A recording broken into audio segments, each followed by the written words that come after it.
First of all, there have to be others involved, right? You're not in leadership if other people aren't involved in following you. There has to be a goal, right? We as a group of people or as a team, we're not just wandering aimlessly through the wilderness. We have a purpose. We have an intention. We have something that we want to accomplish, and that is our goal.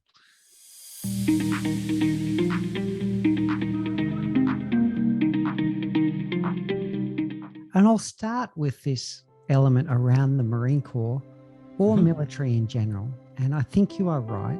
There is a perception of what military leadership looks like. And there's almost a stereotype that goes along with it. As with all stereotypes, you will find pockets where that is true, but you will also find pockets where that is not true. You brought up the term servant leadership. When you say servant leadership, what does that mean to you? It's rooted in my working definition of leadership in general. Okay. You probably experienced this a lot as well. If you ask 10 people, what is the definition of leadership? Well, they're going to come up with 10 different definitions. And if you Google leadership definition or whatever, you're going to come up with lots of different definitions. Well, I feel the need to define a very concise and clear definition of leadership. And it's this: influencing others towards a shared goal. And I'll break that down quickly, but you'll see in my definition there, you'll see servant leadership. But influencing others towards a shared goal, that's the definition I use to build all of my leadership development upon. First of all, there have to be others involved, right? You're not in leadership if other people aren't involved in following you. There has to be a goal, right? We as a group of people or as a team, we're not just wandering aimlessly through the wilderness. We have a purpose. We have an intention. We have something that we want to accomplish, and that is our goal. And then I start the definition with the word influencing, and I use that word very carefully because influencing someone, it carries with it this idea of a willingness to follow, right? So if I'm able to influence someone to do a task, then they're not doing it because I outrank them or because I'm the boss. They're not doing it out of an obligation or even a fear because I could punish them in some way, or I could even fire them or something like that. They're doing it willingly. They want to do that thing that I've asked them to do because of the influence that I, as their leader, have on them and in their life and so forth.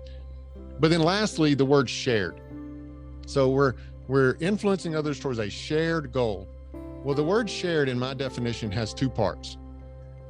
First of all, it's shared in the sense that it's communicated, right? A goal is useless if the leader hasn't communicated that goal. If you haven't communicated clearly and often the goal that we as a team are trying to achieve. So that's the first part of the word shared in my definition. But the second part of that word shared in my definition is this idea of togetherness. And it's this idea of we are in this together, right? So we as a team, we have a goal. And even though I'm the leader, I'm sharing in the achievement of that goal. And so I, as the leader, I'm not sitting in my office just barking out commands or orders and expecting all the other team members to go and do all the work to achieve that goal.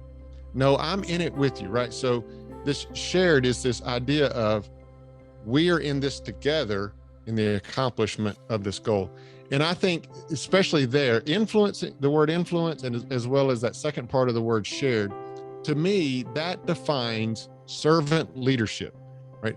Servant leadership is that I'm in this with you. And in fact, my purpose as a leader is to serve you, the team member, to make sure that any kind of obstacles or challenges or struggles that you have in the achievement of that goal, my job is to overcome those for you, to remove those for you, to serve you in any way necessary to help you to accomplish that goal. And it's that shared aspect of my definition. We're in this together.